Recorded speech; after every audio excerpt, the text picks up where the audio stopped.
Yo guys, I am currently at Azur Lane's 7th Anniversary Festival in Japan. Now, I've never played Azur Lane before, nor did I know this was a thing, so you may be wondering how I got here. It's actually not that long of a story. 16 days following the end of my last video, after a quick stop in Korea, I landed in Japan. And like any weebs do in the Holy Land, they embark on their spiritual journey of research and passion. I was just looking for an anime food truck.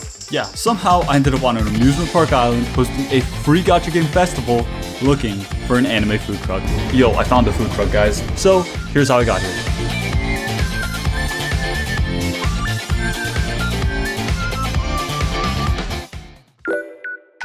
Guys, I literally came to Japan with zero plans. Like, literally nothing. The only reservation I have right now is a 2-week room rental, and that's for $13 a night. So obviously, my first stop is Akihabara, the holy city for all weebs and otakus. Checking in, that shit can wait. The Holy Land was beckoning. Holy shit, these bags are so heavy. Since I'm dual-wielding suitcases, we're only hitting up a few spots. The radio building was packed as usual, and it just happened to be doing a Steins collab. And Ami had some of my pre-orders on display, so after checking those out, I decided to stop by Gamers. And of course, it's because they had Ollie on the elevator. So after an hour of being a tourist, I decided it was finally time to check into my dirt cheap room. But just as I was leaving, Anime tweeted there was a limited time 2-day Azur Lane collab cafe at Yokohama Hakejima. Now, you may see where this is going next. Where the fuck is Yokohama? Yo, they got Azur Lane stickers. So after that tweet sent me on a wild goose chase to drink some of that Azur Lane juice, I am finally at Yokohama Hakejima Sea Paradise Station. Damn, that is a mouthful. And I have no idea where to go. So I just decided to follow the crowd. But unbeknownst to me, just across this bridge, yo, what the fuck? There's Azur Lane everywhere. Azur Lane is doing a month-long collaboration with this amusement park. I still have no idea where to go. So after walking around like an idiot looking for a food truck, I found something insane. The Azur Lane venue. It wasn't just a month-long park collab. There was a full-blown festival going on at the center of it all. For just 2 days, Azur Lane was hosting a free festival with free games and a free firework drone show to top it all off. Did I mention it was all free? Yeah, Genshin could never. Anyways, it is finally time for what you've been waiting for. I'm standing in line to buy some overpriced drinks. Most of the drinks were sold out, so I settled for what they had, which was Shira's Amaretto soda just for her master, and don't ask me what it is, I have no idea. It's just aight. As I finished my drink and stood up from my seat, I received devastating news. And with tears in my eyes, I left the venue with one thing in mind. I'll be back. And after an exhausting day lugging all my stuff across Japan, it is finally time to check in. I have no idea where I am. My first breakfast in Japan is obviously ramen, the true soul food of any weeb.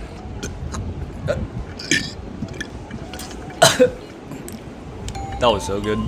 Did I mention this island was an hour and a half by train from anywhere remotely popular? Oh yeah, today is also the last day of another event called Comic Treasure Market. What is Comic Treasure Market? No idea, but Frontwick sold this mythical Tyr Versailles tapestry at that event 6 years ago, and less than 10 have ever been resold online.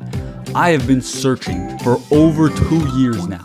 My daily life consists of checking Yahoo Auctions and Mercari Japan after waking up and before going to sleep every single day. Oh hey, look, we've arrived. More Azur Lane stickers. Today marks the second and final day of the 7th Anniversary Festival. Although the park collab lasts for a month, the festival, games, and fireworks are only on the first 2 days. So you may be wondering, why am I in the middle of a forest? It's a shortcut. Alright, it is finally time for some festival games. Every single game has a participation prize, which is a random sticker, and a winning prize, which is a holographic sticker. First up is this water cannon thing.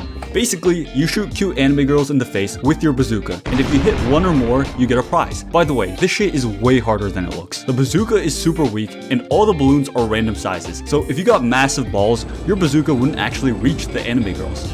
That came out so weird. Okay, these are bikes connected to little motorized cat cars, and you race other participants for the prize sticker. Winner takes all. It's also one of the few games I actually have footage of myself playing, and I must have looked so stupid biking with a camera in my hands. I'm sitting in some cold water right now. You actually get a prize for doing this, by the way. Next up is this pipe connecting minigame. I'm pretty sure I've seen like 50 versions of this game online, but it has cute anime girls and free prizes, so this is the best one. Basically, you connect 25 pipes to the hose in 1 minute, so the anime girls get water in their empty pool and have a good time. I think this is a lewd game. Basically, you tap and rub a ball very quickly. I'm not really sure how to describe it, so here's a video of a bald man playing it. It is time for a quick snack break, and again, most of the anime drinks were sold out. Today I got Owari's Majiyaba Kurao Koroda.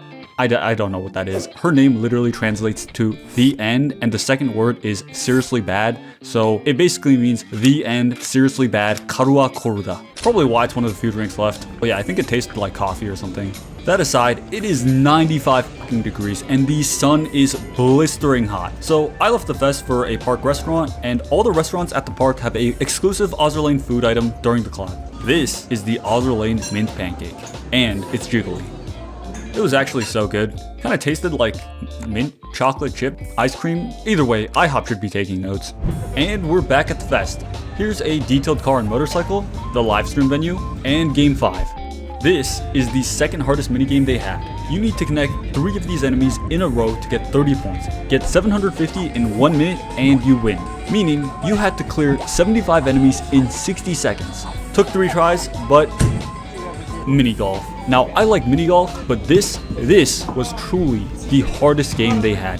If you played the straight one, you had to get a hole in 1. It's impossible. But if you played the angle one, you had to get a hole in 3. Fine. But here's the catch. You couldn't pick which course you challenged. So it took 2 tries. Oh yeah, I never saw anyone get a hole in 1. Finally, the last game, claw arm fishing. I have 0 footage of this booth, but basically you're just picking up balls floating in water with a grabby arm, so not too hard. And by the time I finished claw arm fishing, most of the games were closing up for good. All these fun little carnival games were only ever experienced by a handful of people, and now they'll never be played again. Now, you may be thinking the fest is over at this point, but you'd be wrong. There's still 1 thing left. Well, technically 2, but the live stream doesn't count. So I left to kill some time at the park. I'm playing a ball toss game right now, and it's actually not part of the fest, so playing wasn't free. We don't talk about that first toss here. The goal of the game is to land your balls on top of the blue or red rings. Obviously I failed, but sometimes winning isn't everything, because I got to take home the legendary participation prize. And of course, there's the collab gift shop. I decided to spend a few thousand yen on some acrylics, even though the only character I recognize from this game is Taiho. Sometimes it's not just about the money, it's about the memories. And of course, the cute anime waifus. I returned for the final parts of the live stream where they showcase some lewd figures and goods, like this monstrous, human-sized booby mousepad. After a free fest, I have no comments. Whoever bought it, I hope you enjoy your mousepad, man. Oishi was on as a guest, and he held a live concert in the indoor hall, but tickets were raffled, so all of us poor peasants sat in a circle and watched the live stream. After the closing statements with some cosplayers, it was finally time for the Firework drone show. Now, the fireworks might be an afterthought for some people, but I kid you not. Forget New Year's, forget the 4th of July. It's not even close. This Azur Lane fireworks show was the best fireworks show I have ever seen in my entire life. I'll let it speak for itself.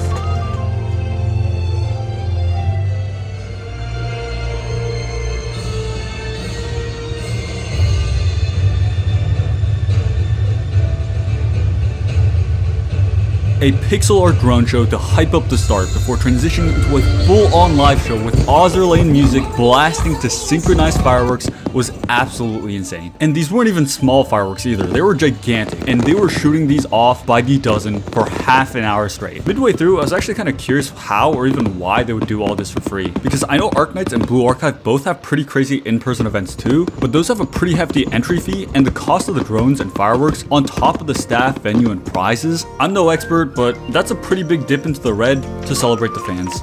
Now, I might not have ever played Azur Lane before, but after being treated to this, I am proud to say I will be a ShikiCon for life. And yeah, that pretty much wraps up day 1 and 2, and here's the haul for both days. And as for tomorrow, I somehow ended up with a reservation to a Dress Up Darling Cafe, an Idol Master Cafe, a Call of the Night exhibit, and a Project Sekai Sanrio collab cafe. I literally don't know how that happened. I swear to God, 24 hours ago, I had 0 reservations. So I guess I'll see you guys around.